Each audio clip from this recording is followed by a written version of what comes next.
Gloire à Dieu. Lève tes mains au ciel et bénis. Bénis le Seigneur. Parle à Dieu. Parle au Seigneur. Parle au Seigneur. Parle à Dieu de tout ton cœur, de tout ton âme et de tout ton esprit. Parle à Dieu. Parle à Dieu. Parle à Dieu.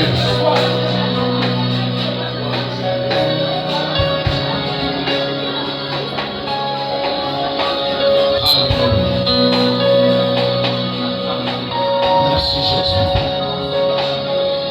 Que ton nom soit béni. Dans le nom de Jésus. Amen. Asseyez-vous dans la présence de Dieu.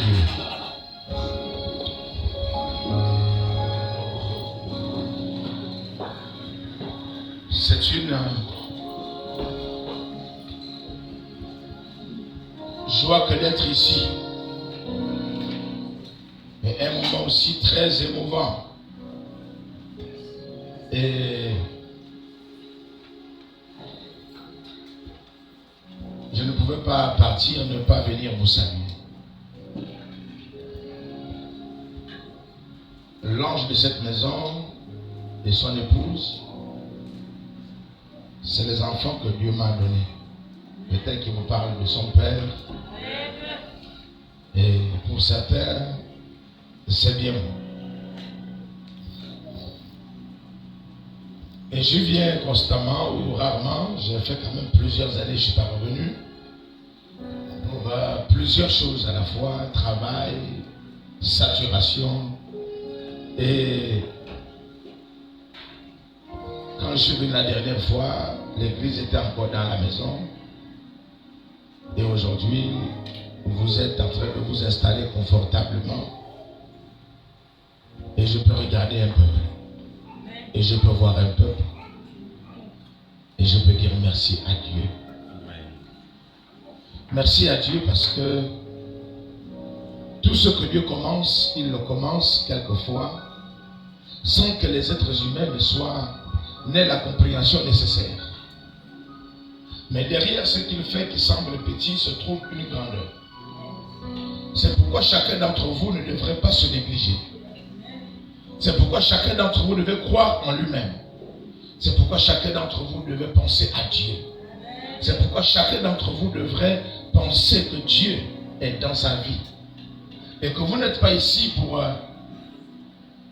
comme si Dieu vous a fait parachuter d'une manière inattendue. Non. Dieu a le contrôle sur chacun d'entre vous. Et Dieu vous connaît tous. Chacun par son nom. Et il n'ignore pas les problèmes par lesquels vous traversez. Mais pourquoi nous les traversons si Dieu les connaît? Mais parce que Dieu t'attend. Dieu veut que tu dises quelque chose. Dieu n'est ignorant de rien. Dieu est au contrôle de l'univers. Il n'y a aucune situation qui semble dépasser Dieu. Avant même que la chose n'arrive, il sait déjà que ça va arriver. Mais s'il le sait, pourquoi il n'enlève pas? Mais parce qu'il attend que toi tu dises quelque chose. Dieu a créé l'homme avec ce qu'on appelle le libre arbitre. Avec une volonté de dire oui, avec une volonté de dire non. Dieu ne vous impose pas les choses, mais Dieu vous propose sa volonté. Vous avez donc la liberté de dire oui à cette volonté, comme de dire non à cette volonté. C'est pourquoi, étant donc agent moralement libre, nous avons donc tous la responsabilité de comprendre dans tout ce que nous faisons quelle est la volonté de Dieu. Il est écrit avant que je ne t'eusse formé dans le ventre de ta mère, je te connaissais. Avant que tu ne fusses sorti de son sein, je t'avais déjà choisi. Mais ne les crains pas. Mais ne les crains pas sous-entend qu'il y a donc, au-delà du fait qu'il t'a suscité et qu'il t'a donné une destinée, sous-entend qu'il y aura donc des personnes qui vont t'attaquer. Ça sous-entend qu'il y aura donc des adversaires. Ça sous-entend qu'il y aura donc des difficultés. Il dit, je t'ai tout donné, mais ne les crains pas. Ne les crains pas qui, puisque je suis seul. Je ne sais pas qui je dois craindre. Et on ne peut craindre qu'un adversaire. On ne peut craindre qu'un ennemi. On ne peut craindre que quelqu'un qui veut nous empêcher d'arriver quelque part. Alors c'est pour cela que Dieu, il donne à l'homme le choix de croire ou de ne pas croire. Mais ce qu'il sait, c'est qu'il a dit que toi tu réussiras. Mais la décision de rentrer dans le plan de Dieu ne dépend plus de Dieu, ça dépend de toi. Il a dit simplement, j'ai mis devant toi la vie, j'ai mis devant toi la mort, j'ai mis devant toi la bénédiction, j'ai mis devant toi la malédiction, mais moi, ton Dieu, je souhaite, je préfère, je te propose de choisir la vie, de choisir la bénédiction, mais le choix te revient. Si tu décides de choisir la mort, c'est ton choix. Mais moi, je te dis de ne pas choisir la mort. Si tu décides de ne pas réussir, c'est ton choix. Mais moi, je te dis de réussir. Quand je t'ai conçu, avant que le monde n'existe, alors que tu n'étais qu'une simple masse, une masse informe, nous sommes cette fois-ci dans le psaume 139. Nous étions dans Jérémie chapitre 1 tout à l'heure. Dans le psaume 139, alors que tu n'étais qu'une masse informe, ça veut dire sans forme, tu n'étais qu'embryon, tu ne ressemblais à rien. Tu ne te connaissais même pas toi-même. J'avais déjà, moi, ton Dieu, fixé ce que tu feras, ce que tu deviendras. Comment ça va se passer? Non, il connaît le commencement et il connaît la fin de ta vie. Donc Dieu n'est pas ignorant. Il reste Dieu. Mais il te propose à toi de pouvoir décider d'accepter sa volonté ou de refuser sa volonté. Mais malheureusement, nous sommes plusieurs entre nous, nous refusons la volonté de Dieu. Et nous cherchons Dieu en voulant qu'il intervienne en notre faveur. Or, nous l'avons refusé. Nous l'avons refusé par nos actions. Nous l'avons refusé par nos comportements. Nous l'avons refusé par nos attitudes. Or, Dieu est venu pour que toi, tu ne souffres pas. Dieu est venu pour que toi, tu sois en bonne santé. Il est venu pour que tu puisses réussir. Mais les amis dont il a dit ne les crains pas, t'empêchent de réussir. C'est pour cela que lorsque vous lisez Ézéchiel chapitre 16, il est écrit: ton père est amoréen, ta mère une étienne, et toi-même tu es né à Canaan. Le jour où tu naquis, personne n'a porté sur toi un regard de pitié pour te faire une de ces choses. Mais je t'avais vu nu et entièrement nu. Et je t'avais vu baigner dans le sang. Et Dieu dit: vis dans ton sang. On n'avait pas frotté de l'huile sur toi. On ne t'a pas lavé. On ne t'a même pas habillé. Tu es resté nu, entièrement nu, mais j'étais dans le champ. Et le sang était sur toi. Même dans ces situations, Dieu a un regard sur toi. Amen. C'est pour ça que l'homme a trois origines. Ne les crains pas à cause de ces trois origines. L'origine de ton père, l'origine de ta mère et l'origine de ton lieu de naissance. L'homme n'a pas deux origines, il en a trois. Ton lieu de naissance, là où tu es né, là où tu es venu au monde, devient ta patrie. Et les entités qui sont là où tu es né réclament aussi l'autorité sur l'enfant. Comme la famille de la mère réclame l'autorité sur l'enfant, comme la famille du père, la famille du père réclame aussi l'autorité sur l'enfant. C'est pourquoi Dieu dit: je t'ai mis en toi une destinée, mais ne les crains pas. Parce que ces trois entités vont réclamer l'autorité qu'ils ont sur toi. Il y en a qui souhaiteront ta réussite, il y en a qui souhaiteront ton échec. Ton père et ta mère peuvent te bénir, mais le lieu là où tu es né peuvent dire non, il ne peut pas réussir. Pourquoi? Parce que tous les lieux ne sont pas pareils. Il y a des choses, il y a des milieux dans lesquels on est né, mais malheureusement, sans le savoir et sans le vouloir, personne d'entre vous ne peut pas choisir ou ne peut choisir son lieu de naissance. Nous naissions là où Dieu veut que nous naissions. Malheureusement, il y a des villages, il y a des quartiers où on a dit tous les enfants filles qui vont naître dans ce quartier ne vont jamais réussir. Mais tu es né là. Mais la parole poursuit déjà son cours. Où on dit tous les enfants garçons dans ce village ne vont pas réussir. Mais tu es né comme un innocent. Mais la parole poursuit son cours. Mais pourquoi Dieu t'a fait naître là? Puisqu'il savait déjà que la chose est comme ça. Alors Dieu veut ton mal. C'est pourquoi il y en a qui ont défini que Dieu est méchant. Il y en a qui définissent Dieu comme étant un gars méchant. Un gars bizarre. Qui ne veut pas voir l'avenir des gens. Mais non. Dieu n'est pas méchant. Dieu est très bon. Dieu est bon. Mais tout ce que Dieu fait, il le fait bon en son temps. La seule chose que Dieu cherche, que sa gloire apparaisse.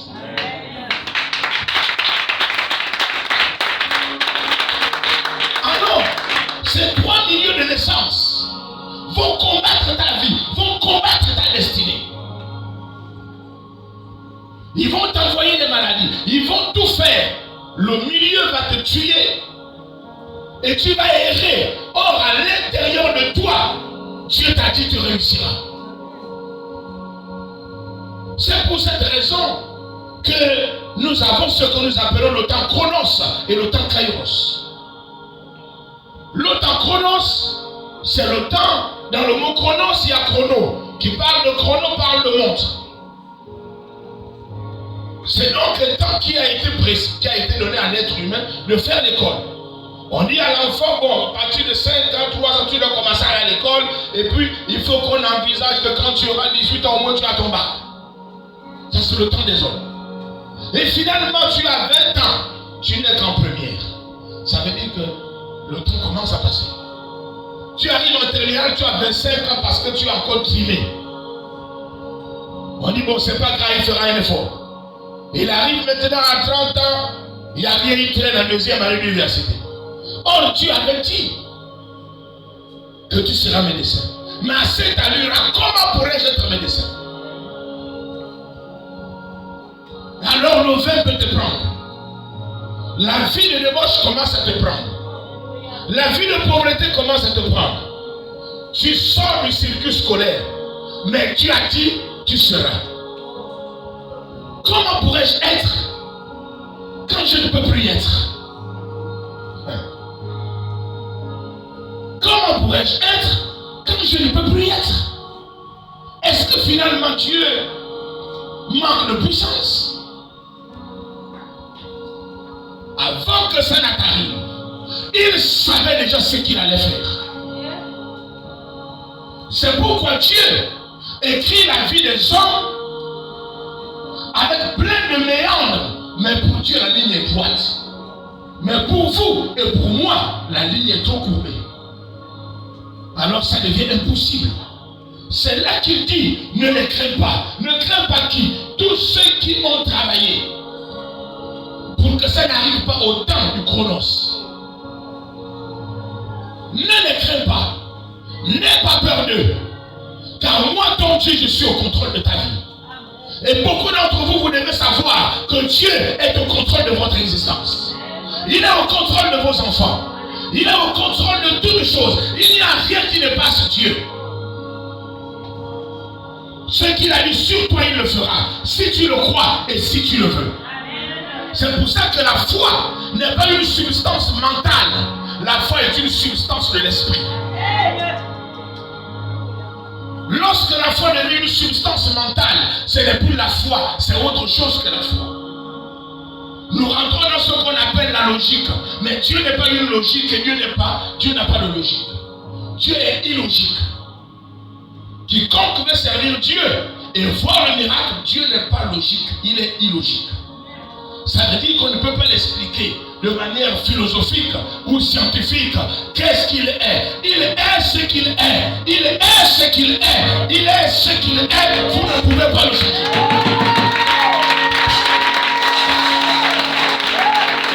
Vous ne pouvez pas le changer. Il est comme ça. Il ne change pas sa nature. Parce qu'il est Dieu. S'il change sa nature, il n'est pas Dieu. Et il n'est plus Dieu. Et beaucoup d'entre vous, vous pleurez à cause de cela. C'est pourquoi vous avez fait beaucoup d'erreurs. Rentrant dans des lieux et dans des méandres, en étant dans des positions que vous ne devrez pas être, mais parce que la souffrance, la situation, il dit, je vais encore faire comment? C'est le langage de tous ceux qui sont paresseux, de tous ceux qui n'ont pas découvert Dieu, de ceux qui ne connaissent pas la foi. Je vais encore faire comment? N'est pas le langage des vainqueurs. Je suis parmi les vainqueurs ce soir, ou je suis parmi les paresseux. Un vainqueur ne dit pas je vais encore faire comment? Un vainqueur trouve la solution, parce qu'il sait que son Dieu est puissant. C'est là omnipotent de Dieu. Lorsqu'on parle de l'omnipotence, on parle de la puissance de Dieu, du règne de Dieu, de sa grandeur, de ce qu'il est capable de faire, de changer les choses à la seconde près. Quand tout est déjà tombé, Dieu dit c'est pas encore tombé. Quand tout est cassé, il dit ce n'est pas cassé. Quand tout est fini, il dit ce n'est pas encore fini. Quand tout est brisé, il dit ce n'est pas encore brisé. J'ai encore l'espoir. Alléluia. Amen. J'ai encore de l'espoir. Dieu ne vous a jamais abandonné. Son espoir est sur vous. C'est pourquoi, lorsqu'ils ont jeté cette femme qui n'était pas lavée, ça a beaucoup de symbolique. On lui dit son cordon ombilical n'était pas coupé.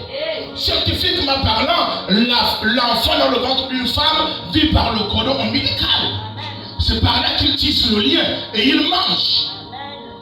Mais ce cordon n'est pas coupé. Or, généralement, quand l'enfant est né, on doit couper le cordon pour que l'enfant lui-même commence à développer sa capacité de manger. Mais on lui dit le cordon n'était pas coupé. La question que je me suis posée, quel est donc ce cordon? Chacun de vous a un cordon. Il y a un cordon physique, mais il y a un cordon spirituel. Ici, donc, il n'est pas question d'un cordon physique, il est question d'un cordon spirituel. Ce qu'on appelle les liens de sang. Les liens de sang d'une famille vont nous conduire vers la perdition, vont nous conduire vers des situations difficiles, et parce que nous sommes liés par le sang. Et la Bible dit que finalement cet enfant n'était pas lavé. Nous savons tous que quand un enfant est né, il vient tout sale. Lorsque les mamans ont fini de manger les calabas et que l'enfant arrive le soir ou les minutes qui suivent, mais l'enfant vient avec tout blanc, tous les calabas, la tête et les pieds, tout le corps est fini. Mais il faut le laver pour que l'enfant retrouve sa beauté. Malheureusement, cet enfant n'a pas été lavé. Ça voudrait dire ici, ça n'a rien à voir avec le nom de la SENG. Savoir, l'enfant n'a reçu aucune parole de grâce sur l'enfant. L'enfant est né, mais il n'a pas été béni. L'enfant est né, mais il a été maudit. L'enfant est né, il a été méprisé. L'enfant est né, mais il n'a rien reçu. Alors l'enfant n'est pas lavé.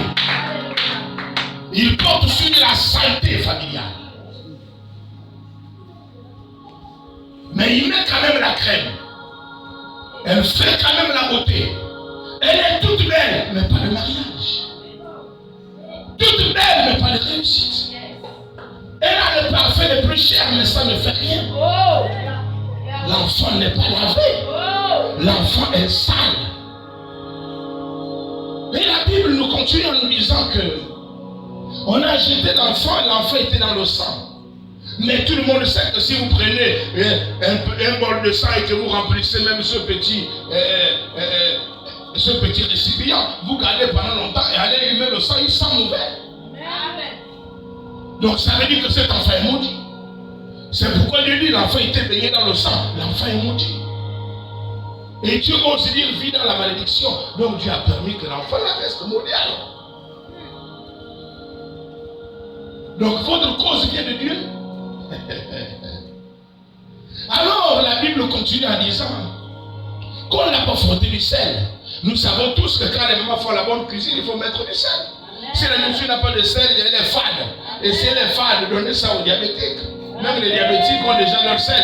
Ils mangent. Donc ils mangent quand même ce qui est succulent. On a pensé à eux. Mais l'enfant n'a pas frotté du sel. Ici, n'allez pas prendre le sel de la boutique chez Diallo pour aller frotter votre bébé. Le sel ici n'est que le symbole de la saveur. Ce qui permet à un homme de réussir, une femme de se marier, c'est la saveur. Une femme qui n'a pas de goût, un homme qui n'a pas de goût ne peut pas être honoré, même sur le plan professionnel. Quand vous prenez votre dossier et que vous allez prendre le dossier, vous le déposez à la SCJ. Le monsieur le directeur général qui touche ton dossier, dès qu'il a touché ton dossier, ce que vous êtes le ressent. Il reçoit la même réaction de ce que tu es. Il ne t'a jamais vu, il ne te connaît même pas. Mais dès qu'il a pris ton dossier, son cœur va commencer à danser.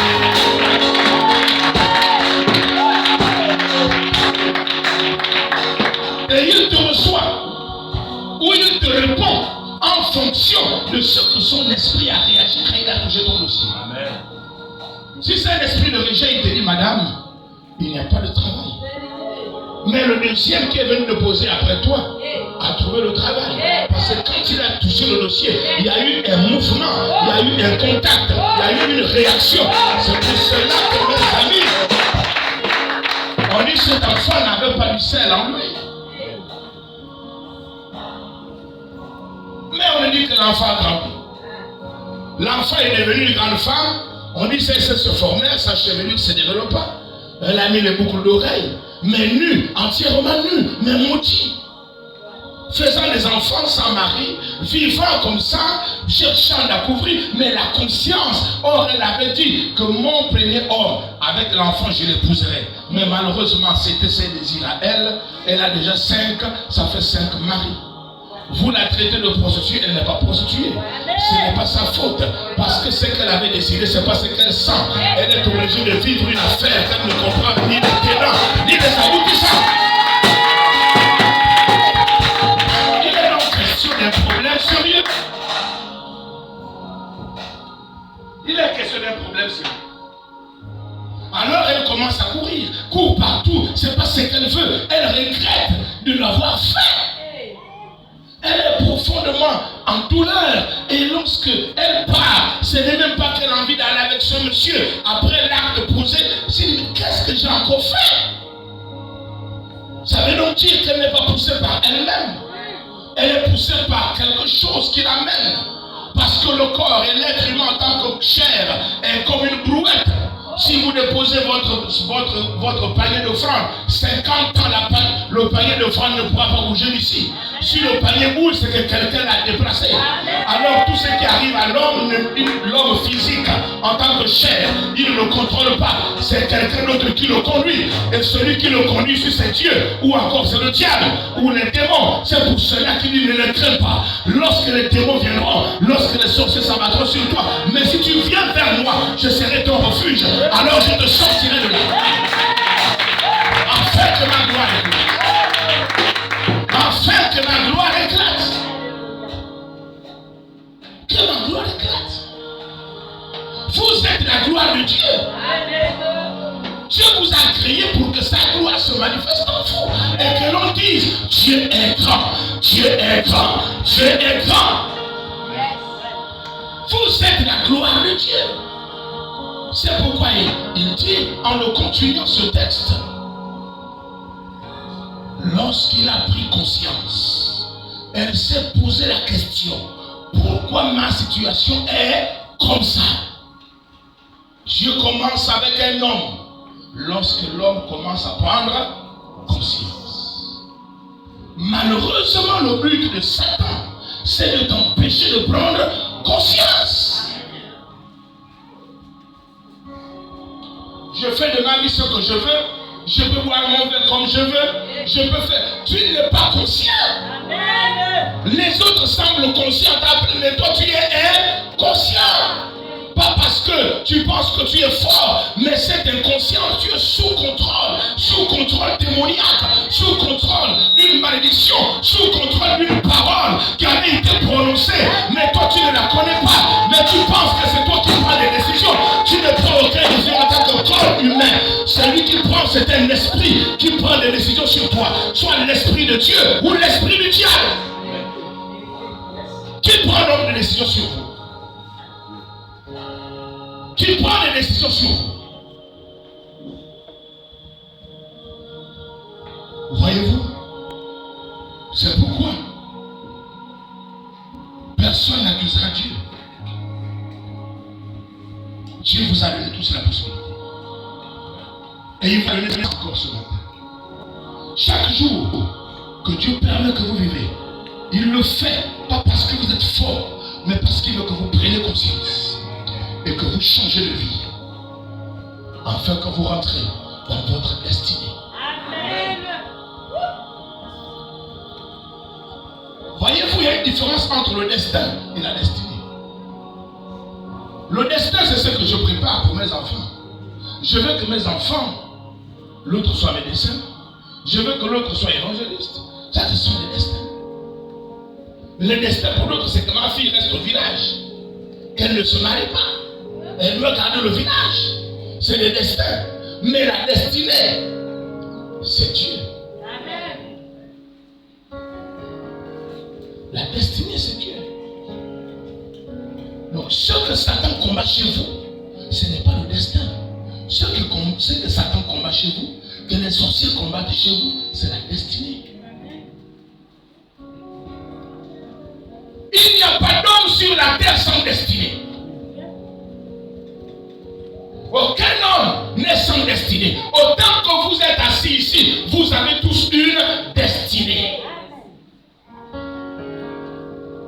Et c'est ce que Satan cherche de détruire.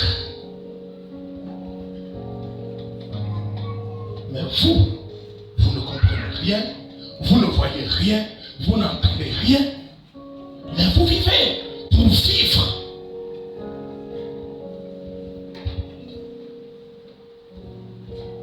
Ma fille, tu es déjà grande, hein? Quand j'avais ton âge, j'aidais maintenant mes parents. La mère qui dit ça le dit de manière inconsciente. Mais c'est un plan programmé. On veut qu'à 15 ans, qu'elle se fout dans les bêtises. Mais tu orientes la fille sans te rendre compte. Et elle aussi, elle commence à obéir. Mais ce n'est pas ça sa destinée. Ça, c'est ton destin. Il faut que je fasse ma fille. Comme elle a déjà 15 ans, elle a une figure qui brille. Je peux avoir au moins 2000. C'est un destin que vous préparez, mais pas une destinée. Cette fille que tu veux vendre est médecin. Cette fille que tu veux vendre est magistrat. Cette fille que tu veux vendre est ministre. Mais tu ne comprends pas ce que tu fais. Tu la détournes de sa volonté, de la volonté de Dieu.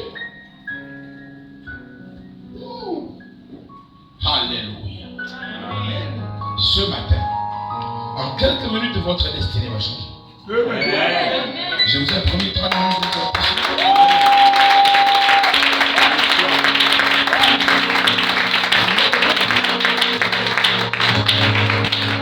Dieu change les destinées.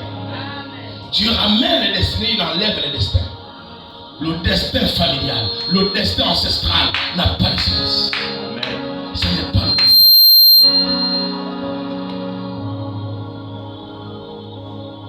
Je veux voir comment tu vas réussir. Est-ce que c'est ta fille? Non, monsieur. Vous n'êtes que gardien de ce qui ne vous appartient pas. Les enfants, c'est une manière d'honorer l'homme. Dieu, l'homme ne crée pas les enfants. L'homme procrée les enfants. Procréer veut dire qu'il y a eu quelque chose de créé, lui vient seulement rendre visible. Mais toutes ces âmes qui sont ici appartiennent à Dieu, même vous-même.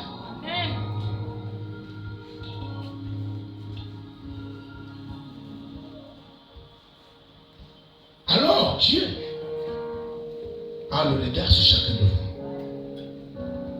Vous réussirez. Vous allez réussir. Vous voyez maintenant comment vous vivez la vie?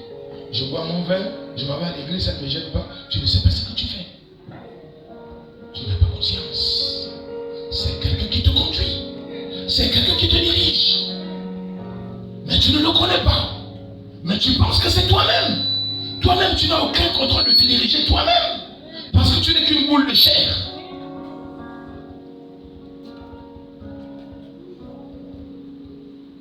Voyez-vous? Mais Dieu dit à cette femme, quand elle a pris conscience, Dieu l'a coupé le cordon, Dieu l'a lavé, et Dieu l'a habillé, et Dieu l'a orné. On nous dit à la fin de ce texte, elle est devenue une beauté excellente. La même personne méprisée, la même prostituée, le même chômeur, le même drogué, le même fou, alors avait une autre nature en lui qui était cachée. C'est pourquoi ce que vous portez maintenant, ce n'est pas vous-même. Vous-même, vous êtes à l'intérieur, vous ne vous connaissez même pas. Vous êtes une beauté exceptionnelle. Vous êtes une beauté exceptionnelle. Merci, mon ami. Donc vous devez savoir qui vous êtes. Ce que vous vivez, ce n'est pas vous. Vous êtes quelqu'un d'autre. Vous êtes un champion. Vous êtes une race. Un sacerdoce royal. Une race sainte. Une race élue. Vous êtes un roi. Mais la terre a changé votre destin.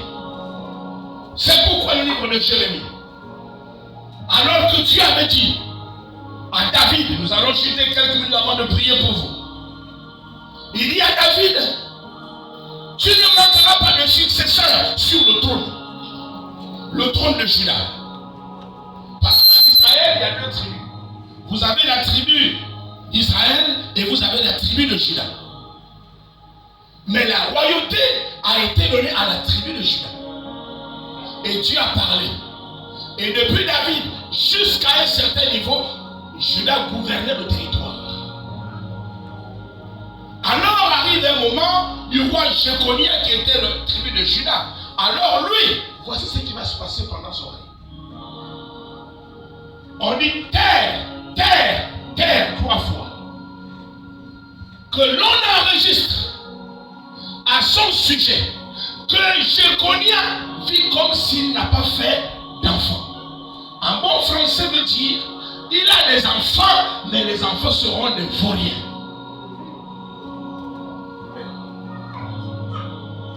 Aucun d'eux ne montera au trône. Ils seront des simples esclaves. Mais on parle à la terre. Pourquoi la terre? Mais parce que la terre a un rôle à jouer.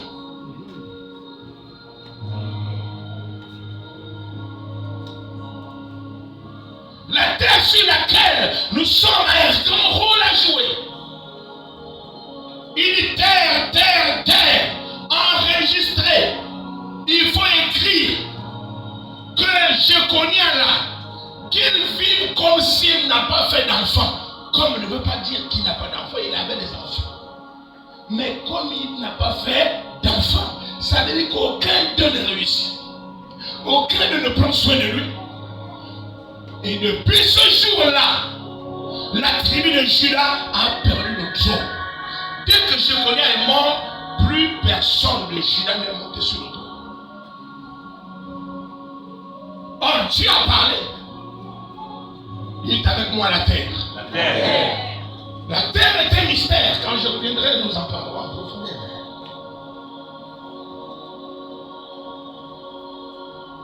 Pour vous faire du mal, on s'est adressé à la terre.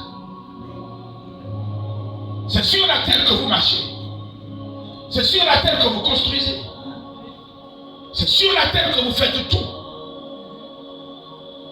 Vous-même, vous êtes terre. Alors la terre a été créée comme un réceptacle. Ça veut dire qu'elle a une mission, c'est de recevoir, de reproduire. C'est pour cela que toute sémence pousse à terre. Et la parole est la première sémence que la terre reçoit pour la faire pousser.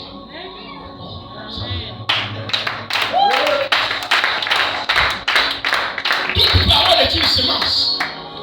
Quand tu parles, c'est la terre qui reçoit. Et la terre fait pousser ce que tu as dit. Alors, Jéconia finit avec toute sa descendance. Plus de tribu de Juda. Or Dieu a parlé. Et Joseph, il est de la tribu de Juda. C'est un roi. Mais un roi qui est devenu comment? Charpentier. Il traîne en lui une destinée de royauté, mais il est charpentier. Il cherche l'argent pour faire même les offrandes. Il fait des offrandes de pigeons. Vous connaissez les offrandes de pigeons? C'est les offrandes de pauvres. En Israël, les offrandes sont catégorisées en fonction de votre élévation. On ne fait pas comme on fait chez vous. Le ministre donne 10 francs, le pauvre donne 10 francs, celui qui est moins il donne 10 francs. Non! Les frères, dès que tu donnes ton offrande, on sait qui tu es. Mais Joseph, pour rendre gloire à Dieu pour la naissance de son enfant, il a donné un pigeon. Pigeon, c'est la pauvreté. C'est l'offrande la plus minable. Comme un roi est-il devenu charpentier? C'est pourquoi vous pouvez porter une grande destinée, mais vous soulevez les paniers pour aller en rousse. Une grande destinée, mais quelqu'un qui ne vous mérite pas vous faire rouler. Vous devenez son esclave. Une grande destinée, mais étant dans un bar en train de boire le vin. Un roi qui boit le vin. Une reine qui vit en brousse. Un prince qui fume le champ. Joseph est charpentier. Mais il est roi à cause de la malédiction qui a été déclarée. Même lorsque sa femme va accoucher, on lui refuse la clinique parce qu'il n'a pas l'argent pour payer. Sa femme n'a même pas de trousseau. Et quand on parle de lui, on lui dit Joseph aussi. Même Joseph aussi. Même Joseph aussi, en français, si on veut bien expliquer, ça veut dire que bon, même la chose là, d'accord? Même la chose là aussi était quand même là. Mais il porte en lui la destinée de la royauté. Parce que la terre poursuivait la prophétie. Toutes les prophéties qu'on a déclarées sur vous, les prophéties mensongères, je les brise au nom de Jésus-Christ de Nazareth. Ainsi qu'on a parlé à la terre, ainsi je parle à la terre ce matin, au nom de Jésus-Christ de Nazareth.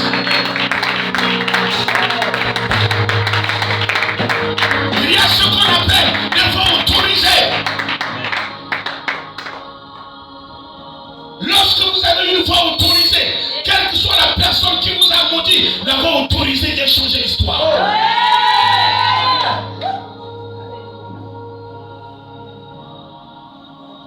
C'est pourquoi je suis venu en tant que voix autorisée changer votre histoire. En ces quelques minutes que Dieu a permis que je ne peux vous saluer et que je reviendrai plus prochainement. Votre histoire va changer. Sur cette terre sur laquelle vous marchez, où on a dit des choses sur vous, où la terre est obligée de vous faire pousser parce que c'est son travail.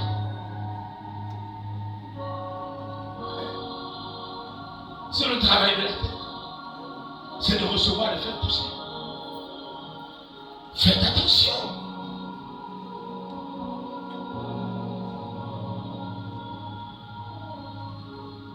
Comment ça se fait? Quand je vous regarde, plein de destinée, mais,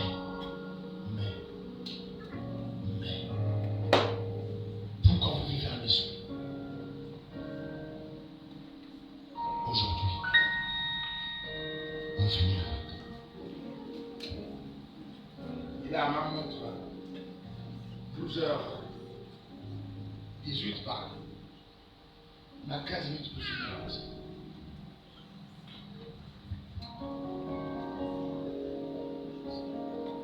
La destinée, on la combat. Mon fils, que voici, le diable avait réclamé sa destinée. Mais Dieu n'avait pas voulu. Parce que Dieu a dit. son père. Je montre son père. Son père est où? Son évangéliste est où? Vous connaissez son père? C'est le gars que vous voyez.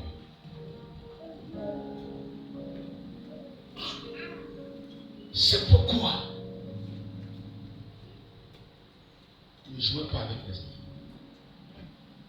C'est lui, je ne sais pas quel âge il avait, peut-être 6 ans ou 5 ans ou je ne sais pas. Qui cogne, 3 ans, qui vient cogner la maison d'un pasteur. Personne ne lui a envoyé. Il lui parle. Je vois souvent le pasteur. Je ne sais pas. Quand oui, bonjour, papa, bonjour. Je veux que tu me pries pour mon père. Ton père? Il est où? Je vais de me réveiller, même il fait là. Il en vient.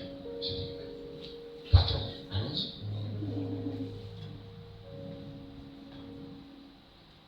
Quand vous prenez les enfants là, vous les gaspillez. Vous connaissez leur destinée? Non. Vous savez qu'ils sont pour vous? Une source de bénédiction. Amen. Mais vous les gaspillez.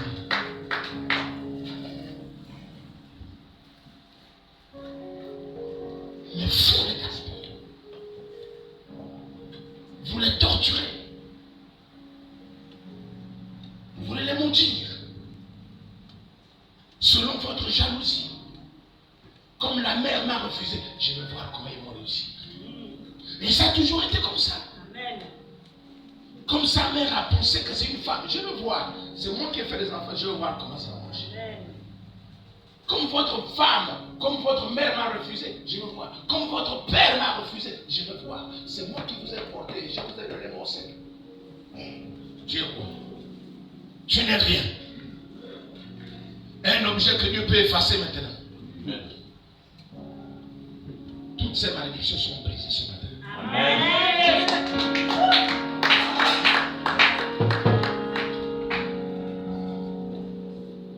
C'est pourquoi vous devez savoir qui vous êtes. La question d'identité devient très importante. Le diable veut vous faire oublier votre identité. C'est pour ça que Joseph avait oublié qu'il était roi, qu'il avait quelque chose à réclamer. Il a accepté d'être un menuisier, un charpentier, le charpentier le plus pauvre du quartier. Il faisait des petits bancs de 500 pour nourrir Marie. Ayant une destinée royale. C'est pourquoi Dieu a suscité Jésus. Parce que la malédiction était là. Alors il fallait trouver un moyen pour contrôler l'affaire. Dieu lui-même est descendu. Parce que le salut de l'humanité était dans la tribu de Juda. Il fallait descendre lui-même. Dites avec moi le vent. Le vent. Le vent est venu et le vent est sorti. Le vent a fait quoi? Et le vent est sorti. Il a simplement prié encore. Faites comme ça. Vous êtes blessé? Soufflez fort. Soufflez bien fort. Vous êtes blessé? Vous avez fait quoi? Et qu'est-ce qui est sorti? Ainsi, le vent est venu et le vent est sorti. Et il fallait qu'il vienne à la tribu de Juda pour rattraper l'histoire. Parce que Joseph n'en était plus conscient. Tu sais, peut-être que tu es réaliste. Et c'est moi que tu n'es plus conscient. Dieu va utiliser peut-être ton enfant pour rétablir l'autre. Parce que Dieu ne peut pas mentir. Et Juda a récupéré le trône. Quel que soit le temps, tu récupéreras ce que Dieu a dit que tu vas récupérer.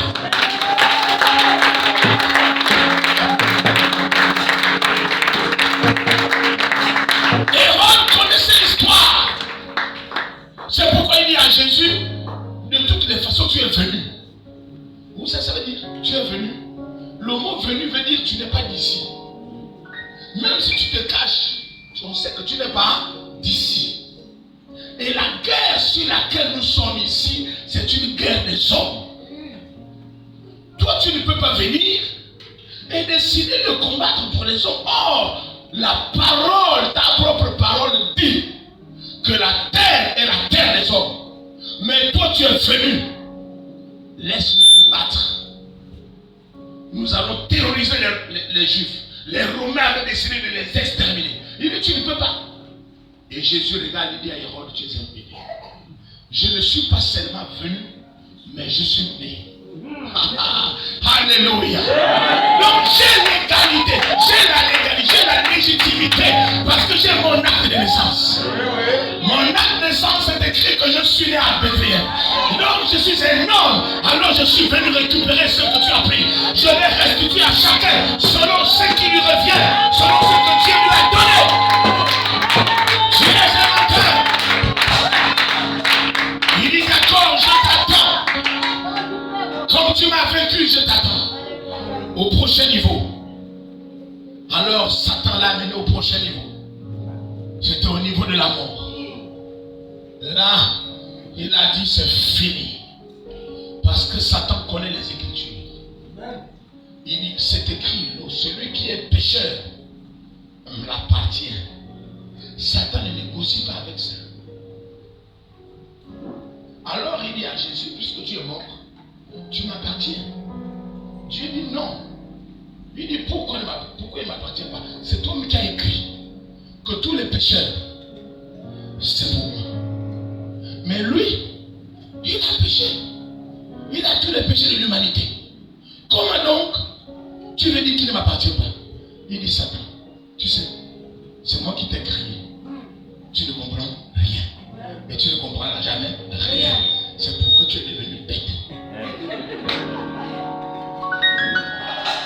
Il dit maintenant je vais te faire une petite leçon d'école. Il dit bien d'accord. Ok. Dans le mot français, c'est écrit Jésus a apporté les péchés. Mais dans ce que je te dis du péché, ça veut dire que le péché est une nature. Mais dans la nature de ce monsieur, il n'y a rien de Marie. Il n'y a rien de Joseph. Ni le sang de Joseph, ni le sang de Marie. Donc, quand tu as lu ta Bible, c'est écrit qu'il a porté les péchés. Porter les péchés et avoir les péchés en soi, c'est deux choses différentes.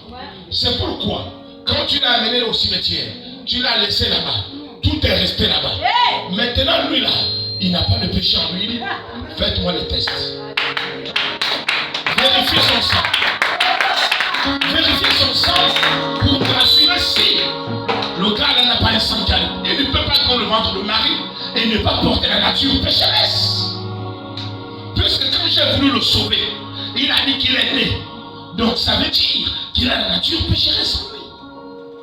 Vérifiez le sang. Malheureusement, et malheureusement pour nous, le sang de Jésus est pur, sans péché, sans égratignure. Ce n'est pas un sang humain, c'est un sang de Dieu. Alléluia. Alors Jésus se lève et il dit, Monsieur Lucifer, après avoir testé, contesté et reconnu ta défaite, remettez les clés. Je veux le trousseau des clés. Les clés de Moussa, les clés de Moussa, les clés de Jeannette, les clés de Ngema, les clés de Ngoma. Remets-moi les clés. Dans le trousseau des clés ici, que tu détenais comme roi, maintenant tu n'es plus roi. Tu es déshabillé de tout ton pouvoir. Tu es déshabillé de ton autorité. Tu es déshabillé de ta dignité.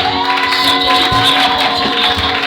Alors je suis venu vous dire que quand vous êtes en Jésus, le Satan n'a pas de pouvoir, les sorciers n'ont pas de pouvoir, les vampires n'ont pas de pouvoir, parce que le maître a été dépossédé, le maître a été dépouillé, le maître a été déshabillé, le maître a été désavoué, le maître a été totalement laissé.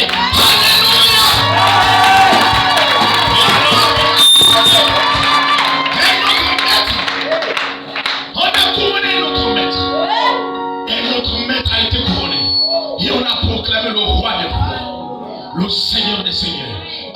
que en son nom, sur la terre, sous la terre, dans les cieux, le nom le plus puissant, la voix autorisée, c'est la voix de Jésus. Tout ce qui se fait en son nom est réussi. Alléluia. C'est réussi. C'est pourquoi je suis venu vous dire l'Église de Dieu que la foi, c'est pas une substance mentale. La foi est une substance de l'esprit. Donc, quiconque veut voir la gloire de Dieu se doit de travailler avec son esprit. La foi, c'est un mariage. On ne fait pas un enfant si tu n'as pas de femme. Il te faut une femme et il te faut un homme. Il faut le mâle, il faut la femelle. Le mâle est le plus. C'est ce qui crée quelque chose d'électricité. Mais c'est quoi la foi? La foi, c'est le Père. Et l'espérance, c'est la mère. Quand vous mélangez la foi et l'espérance, alors vous produisez un enfant. Votre résultat, ça va. Votre résultat. Votre résultat. Est-ce qu'on peut se lever maintenant? La foi et l'espérance. C'est pourquoi vous avez certainement la foi, mais vous n'avez pas l'espérance. Vous avez certainement l'espérance, mais vous n'avez pas la foi. Il vous faut la foi, il vous faut l'espérance pour comprendre le mystère de Dieu.